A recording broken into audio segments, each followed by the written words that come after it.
Hello mis amores and welcome back to my channel. I hope you're doing great. I hope you're having an amazing day. And today is the first day of the new year. So happy new year. Yeah, that was last year. We're throwing that away. We move on to better and bigger things. Yeah, I don't know, I hate New Year's talk. So let's just not. But let's still reflect on last year or the books that I've read last year. 2022 was actually a big year for books. For me, personally. I'm kind of ashamed to put it this way because of so many videos and TikToks I've seen of people having read 10,000 books last year. You know, we don't judge here. Even if you've only read 2 books, you can still love reading books. You know, it's not about the amount. It's about your love for reading. But still, I don't think I've ever read as many books in a year as I did in 2022. And especially because I've only really gotten into reading about halfway through last year. I was in a big fat reading slump because of some books that I've read that I'm also here to rant about because boy, did TikTok fool me. Let's start with the first book I've read. It's not really a novel per se. What is it called? It was a verse novel. It's called The Black Flamingo by Dinata. I love that one. Hard for me to recollect because it's been a year. The Black Flamingo is basically a queer coming-of-age story. It's about Michael who comes of age.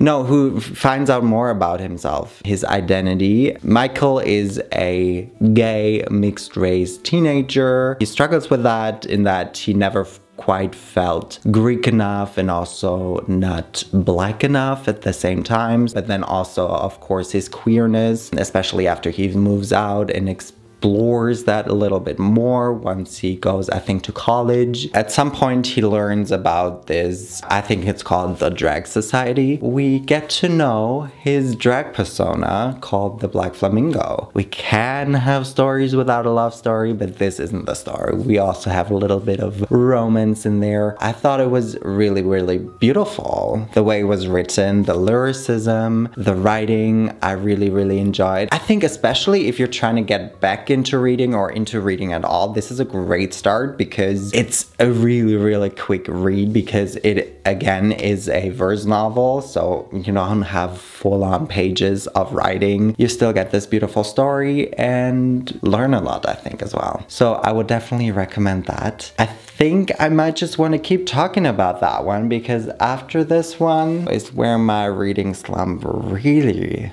really started. Oh Lord. I'm gonna get a lot of hate for this one. I have so many thoughts and at the same time I just don't have enough thoughts for this next book. And so the story begins of me trusting TikTok and continuously being utterly disappointed. Let's talk a little bit about The 7 Husbands of Evelyn Hugo. Let's start on a positive note.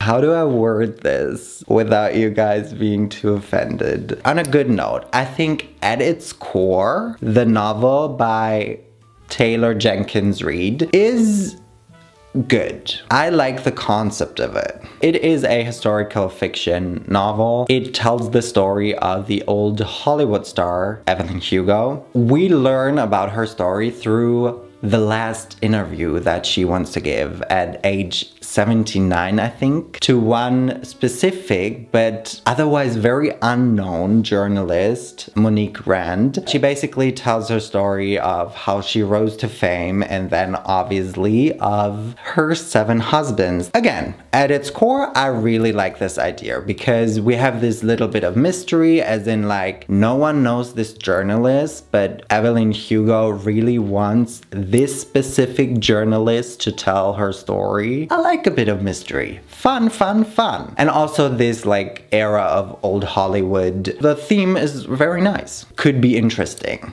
And so I thought, or was meant to believe.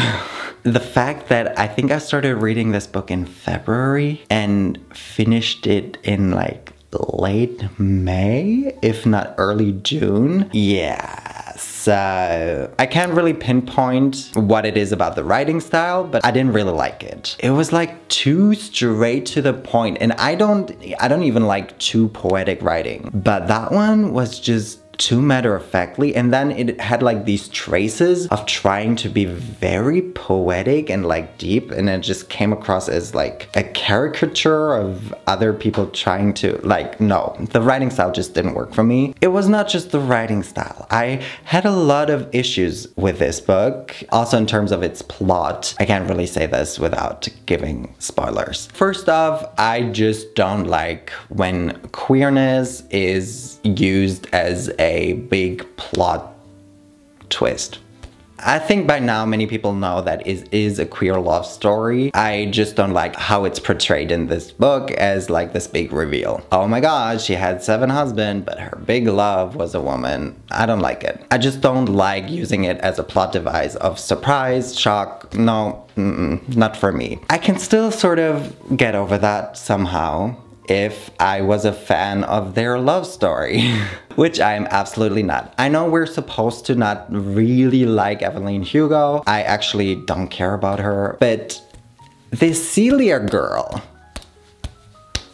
was I supposed to root for them as a couple? I think I was. But why would I root for them when Celia is nothing but biphobic? Like, essentially, she just really mocked Evelyn Hugo for also liking men. And like, if that is the main love interest and I don't like them together, it's just hard to read them trying to be so utterly in love when I don't feel the love even. I find it hard to put my rage into words, really. In trying to keep this short, yes, it had a lot to do with me having high hopes and high expectations for this book, but I'm still surprised and confused as to why this book is hyped up so much and why people love it so much, because I just have so many problems with this book. That said, I kind of want to move on to this one and also try and get through the next one, because the next one also took me months to read. Well, at least I've still got it here. It is Conversations with Friends by Sally Rooney. This was recommended to me by someone I matched with on a dating app. It's safe to say we never talked again. It's because he ghosted me. Very, very many people love this one as well. Same as Normal People, which is also by Sally Rooney. I think Normal People is even more popular. It is about 2 young women being in love with an older couple who are like big in the literary scene, and I think the guy from the older couple, I think he used to be a famous actor. The 2 young women, they also are in love, used to be in love. It's a topic of discussion. And one of the young girls kind of falls for the woman of the older couple. And then the protagonist, I think Frances, falls for the man. And they have this first affair, I think, behind the woman's back, and then everything is revealed, and I feel like it's almost wasted energy to even talk about this book. This was just an unnecessary read. It didn't do anything for me. I did not like the writing style. Whoa, no, I actually hated the writing style. I know this is something that you have to get into. It was a choice by Sally Rooney, and I think it's probably her thing, and it's like, why do you want to be edgy? It's just unnecessary. Like, why do you intentionally make it hard for me to read and understand a book? That is kind of like a pet peeve, an ick I have when it comes to books. There was no punctuation for direct speech. And then there's just like an "oh really? Are you thinking this, or did someone say this?" I wouldn't know because you didn't tell me if someone said it or not. Even plot-wise, this also didn't really do anything for me. Don't read it. And yeah, let's just move on. Okay, honestly guys, the 3 worst books I've read last year were, you know, one after the other. So this next one, I might just hate it the most out of all of the 3 ones because this one was also praised to death. Everyone loved it. I saw it everywhere for a couple of months and I was like, oh my god, what is this masterpiece? I still own this. I've just lent it to a friend and so she has it now. I'm talking about Alone with You in the Ether by Olivia Blake. It sounds interesting, it sounds deep, and like, I can't wait to figure out what that means. So it's essentially about 2 people. Wait, I mean, the first thing I don't like about it is that it's a straight love story, which I'm kind of over straight love stories. Read about them, watched too many of them growing up, like, I'm just, ugh. I've had enough of them. And that's not really a reason for me not to like this book. So it's about a man and a woman meeting in a museum. She, of course, has a boyfriend. It's not really working, but you know, they kind of make do because I think they just rather be with someone than be alone. This guy that she then meets in the museum, he's, I think, a mathematician. I think literally everything he talked about was mathematics and bees, I think, and I was like, is that your only character trait? He did talk a bit about his father. I think both of them kind of fall for each other as a way to avoid working on themselves. They're obsessed with each other.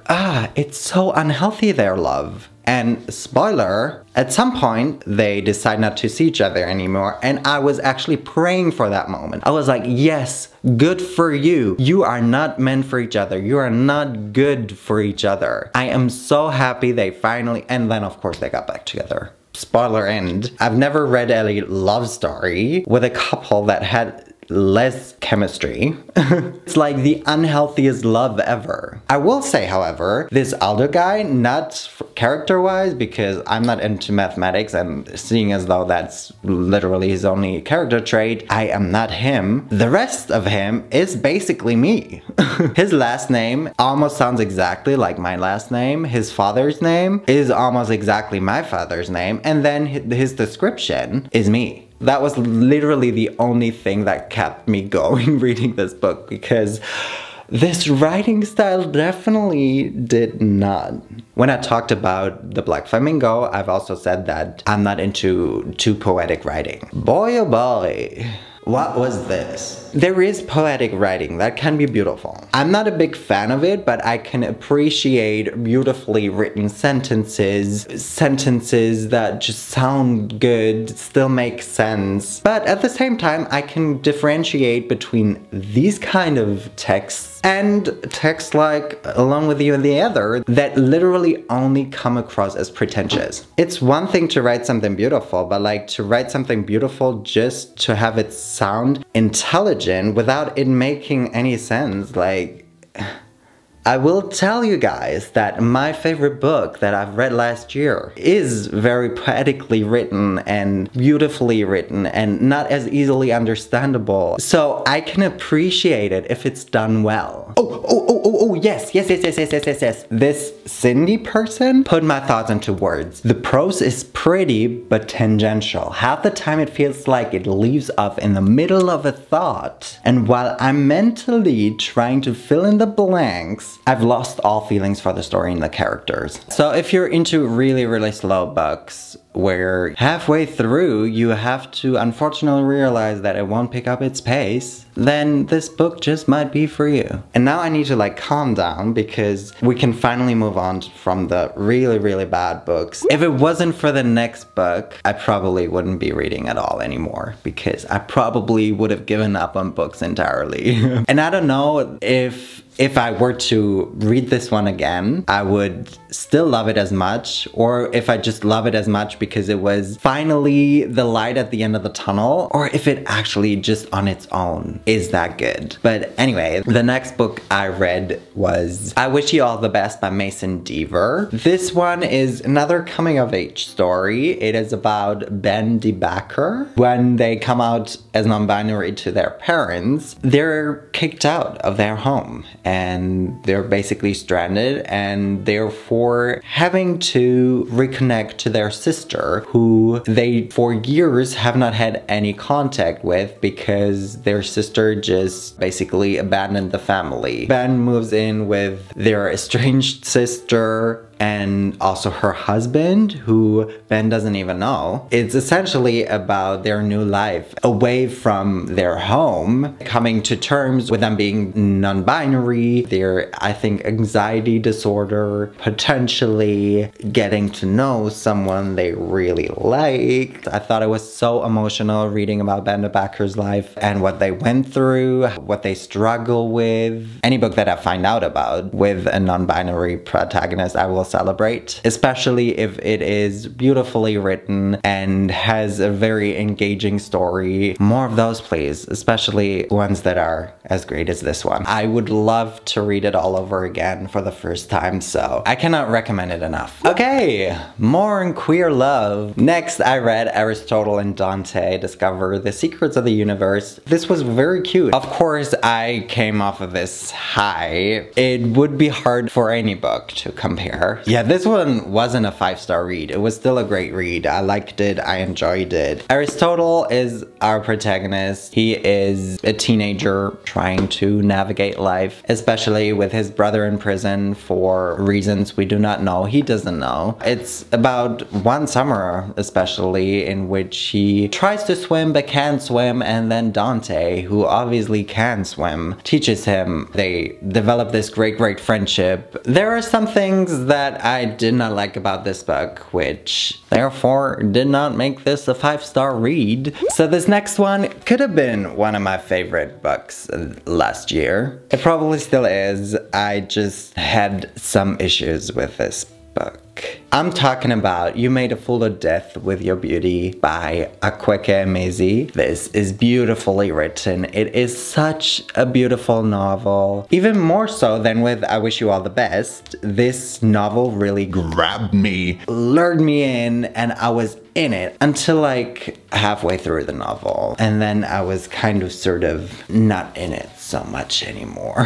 I just thought the writing and everything was just like edgy, kind of daring and straight to the point, but in a good way, and like it just felt real. I would recommend this book any day of the week. I don't know what it is about love stories, but for some reason I'm just oftentimes not a fan of the love. I was a fan in the beginning, and if you've read the novel, then you will know why. 5 years before the story starts, Faye, a protagonist, loses her husband. Was it her husband? Whatever, the love of her life, in a car accident. 5 years later, she feels it's time to date again. So she meets someone. They really, you know, get into it, if you know what I mean, really quickly. And then she meets his friend, and you know, it's very obvious that they like each other. He gives very obvious hints and makes it very clear that he wants to date her. He invites her to go home with him because he's from the islands, and basically together they spend a couple of weeks or a week only, because then the not boyfriend has to leave for his job, and she decides to stay in the very big like mansion, beautiful rich house from not boyfriend's father. And then, you know, she gets to know his father. Then I wish I could have stopped reading the book. Anyway, let's move on to, I think, my favorite read of this year because it was so surprising. Open Water by Caleb Azuma Nelson. Amazing. I have never read anything like this. And this was also the first time that I've read a second-person narration, which since then I've seen quite often, which is so weird. This honestly lived up to its hype and more. And as I said, not into poetic writing and like super extravagant writing usually, but this one? This is done right, and it makes sense, and it's so beautiful engaging, horrible. Two young people meet at a pub in southeast London. Both are black British, both won scholarship to private schools where they struggle to belong, both are now artists, trying to make their mark in the city that by turns celebrates and rejects them. This is just a very beautiful recount and telling of black masculinity. I just cannot praise this book enough. It's so beautifully written. It almost made me cry, which it never happens when I read books, unfortunately. Definitely give this one a go. Next one, I have now started seeing more often on like BookTube, Booktok and stuff. I actually found this while just browsing a bookstore, a queer bookstore here in Berlin. Was immediately drawn to it because of its cover. I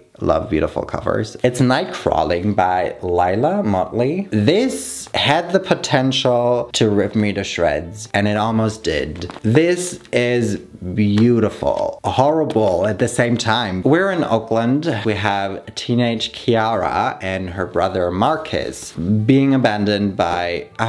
did her father die? Her mother is in prison. Kiara has left school to make money because otherwise they won't be able to afford their home, especially because her brother Marcus refuses to get a job because he's sure he will be the next big rapper. To make matters even worse, she often takes care of this 9-year-old boy next door. And so what was first like a drunken misunderstanding quickly turns into her way of making money. Yeah, well, night crawling. So I was close to tears often. I'm usually not a big fan of like stories where it's like bad event triggers worse event, triggers worse event, triggers worse event. Ugh. It's kind of like this here, but also not as bad at the same time. This is such a vulnerable and emotional novel. Probably needs a couple of trigger warnings. If you're up for it, I cannot recommend this book enough. Next, a book I randomly bought in London, also because I really like the cover, is The Furrows by Namwali Serpell. This is a story about grief. It's about Cassandra Williams, who is 12 and loses her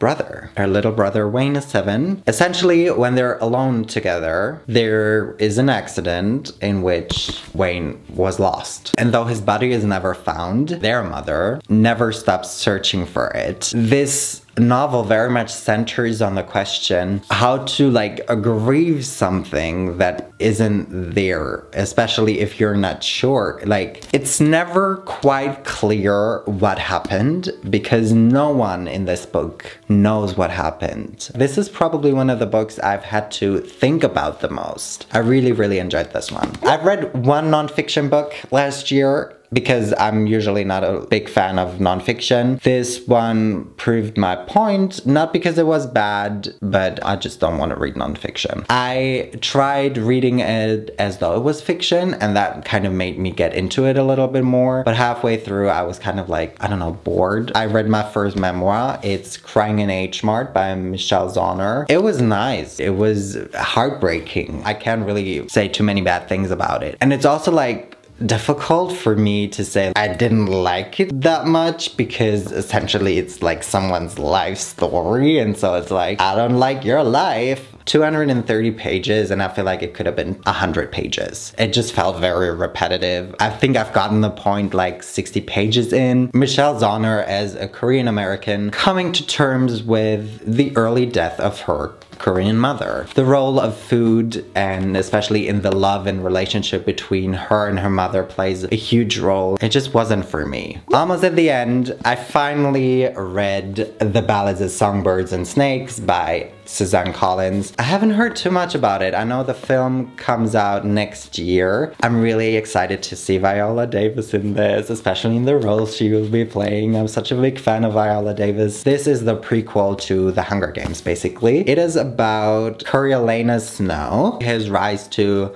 no, not even to fame. Him being a mentor at the 10th Hunger Games. So the war was won. He is lucky enough to mentor the girl from District 12. They may not only be connected by him being her mentor. I really, really enjoyed this. Many people did not like this, I think. And I can totally get their point. I just really, really loved being in Panama again. It just felt good to be back, basically, even though we learn about Snow, obviously, who we do not like. I could have done without the last probably 100 to 200 pages. Let me know what you guys think or have thought of this if you've read it already. After that one, I read Harry Sylvester Bird by Chinelo Okparanta. That was interesting. First of all, why did this cost 30 euros? I still don't know how I feel about it, really. So it's about this white guy from America. We start by him being on vacation to Tanzania with his very xenophobic, racist parents. The first half of this book is a representation